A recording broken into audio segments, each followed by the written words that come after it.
Welcome to On the Agenda, the show that lets you know all about the decisions your city leaders are making.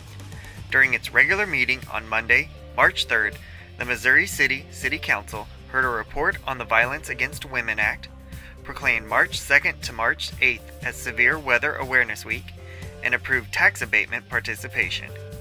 The Code Enforcement Division team and staff members from 8 different city departments were brought up to the podium and recognized for receiving the Code Enforcement Association of Texas Community Service Award for their work getting an illegal container removed from a Missouri City resident. To the City of Missouri City and its partners this plaque in commemoration of the teamwork that was exhibited to bring this problem to conclusion. And it's these folks here who deserve the thanks and the credit for doing it.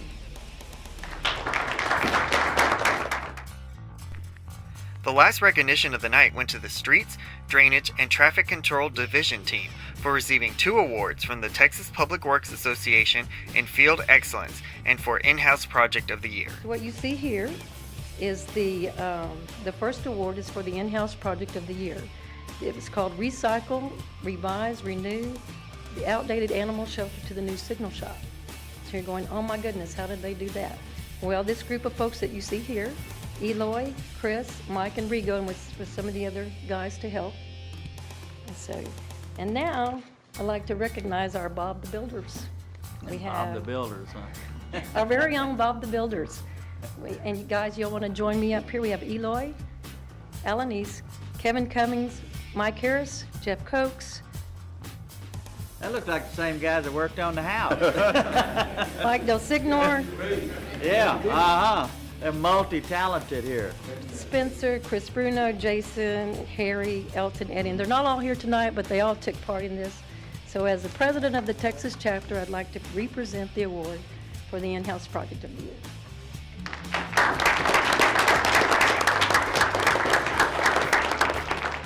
Council next heard a presentation from A.C. Phillips with A.O. Phillips and Associates on the Purchasing Policy Small Business Review Report. Phillips was contracted by the city to examine ways in which the city is capitalizing and partnering with small business owners in Missouri City and presented possible solutions to improve said partnerships. So we provide the following broad recommendation. So in addition to your outreach to your Missouri City businesses that are relevant to the particular buys that you're making, in addition to utilizing the state hubs that provide relevant stuff to what you're buying, we believe honestly that you need to increase your search and establish a formal small business program that will include those small businesses that are in the Houston statistical area, the SMSA area. And that SMSA area includes several counties. It includes Harris County, Brazoria, Chambers, Fort Bend, Austin, Galveston, Liberty, Montgomery, Waller, and San Jacinto.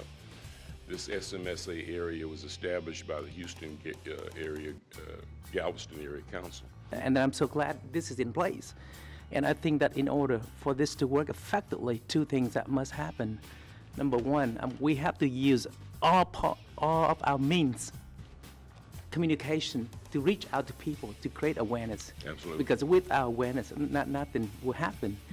So they primarily use the City of Houston's definition and certification process. So they'll have a certification process, but the workshops were one of the recommendations as well, just like you're talking about, of having several just briefings for here's the different services we provide, and with the outreach to especially some of the groups that were made mention in the report. And AC has been very good to work with in regards to helping us target who it is that we need to be doing the outreach to in order to have them at the table for the presentations and briefings. Council next approved on the first of 2 readings an ordinance to rezone 86 acres of land from a residential to planned development district. A Missouri City couple wishes to locate on single-family dwelling on the land, but must rezone it because it is not served by public water and wastewater systems. Council addressed this issue during their discussion. While I support this change, the problem that I have with this change is here we go requiring rezoning to get utilities. And for the future, we need to address that. And I think this is the only category within the zoning ordinance that require this. Zoning really should be more about land use than about utilities. But because we didn't have a utility program in place, and now we do, we need to move this kind of request to utilities. The city utility plan is in development, and staff is aware of this recommendation. And the utility plan should have a provision that hopefully would include that if utilities are provided by the city, that they would have to. And it was an odd thing, and it was one to where, I know just from talking to the planning staff and working with them, we would prefer also not to have gone this route, but this is the way that the ordinance is written. And so if it's one to where council would like to see this, maybe look at revising that so that this is handled perhaps more administratively than it currently is, having to go through a PD, which should be the exception for that you're working with properties. It's something where you're giving variances in order to get something else, which is not the case for this one. This is just one because of the way the current ordinance is shaped. You won't have any position but to do a PD. But we can look at revising the zoning ordinances in order to kind of take this use out as far as a consideration for that purpose. Council next held a public hearing to receive comments for or against a proposed amendment that prohibits the parking of vehicles behind the building line unless the vehicles are parked on a driveway that leads to a garage or carport. Intended as a way to prevent the storing of automobiles in the backyards of residential lots, the amendment was approved on the first of 2 readings, but council asked for clarification of several issues. Some people have concrete pit, extending it from their driveway to the back. So are we going at it just saying is the building line or is the grass? The line we've chosen, most driveways, and I know there are driveways that go into the backyard and there are garages behind Yeah, I've seen behind them. the That's house. what I'm asking. And it's a split. A lot of them in town are front load, and they're there on the front of the house, so the driveway's just in the front yard.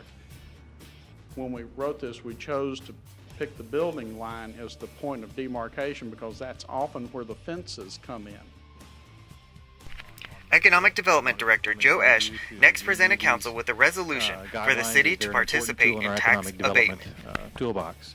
Additionally, we've added a couple different categories that actually just codify actions that we're already taking. For example, in section D, we've added abatement agreement requirements. What we've done is to put in front of the people who are applying for tax abatement the expectations that the city has when it does an agreement. These are expectations that we presently include in our agreements, but it makes them up front so if you are looking to apply and you come to look at our guidelines, you know what our expectations are. There's a lot of confusion, obviously, out there. I think it's confusion about what tax abatement is. Are we giving away the city's taxes? The whole misunderstanding of why the city, Missouri City, even does tax abatement.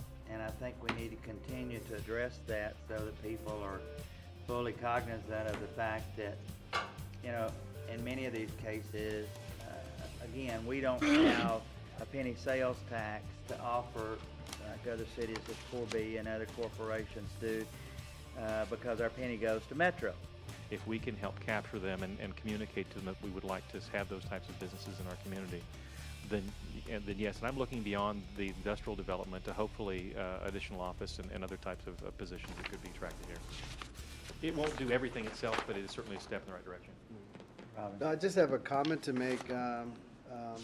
Councilmember Nguyen is the chair of that committee along with Councilmember Emery and myself. We did meet with Joe about a month ago and discussing this, and I know that I've talked to you today, but because the Councilmember Emery is out and the timing, we didn't get a chance to meet. But again, these items were brought up in the last month's meetings, which we debated and kind of talked about. So I can easily say that the 2 council members who are not here will be along with this process as well. Okay. It's a good thing. Very good. Thank you, Joe. For a full list of council decisions, visit MissouriCityTX.gov and click on the Council Connection link at the bottom of the page.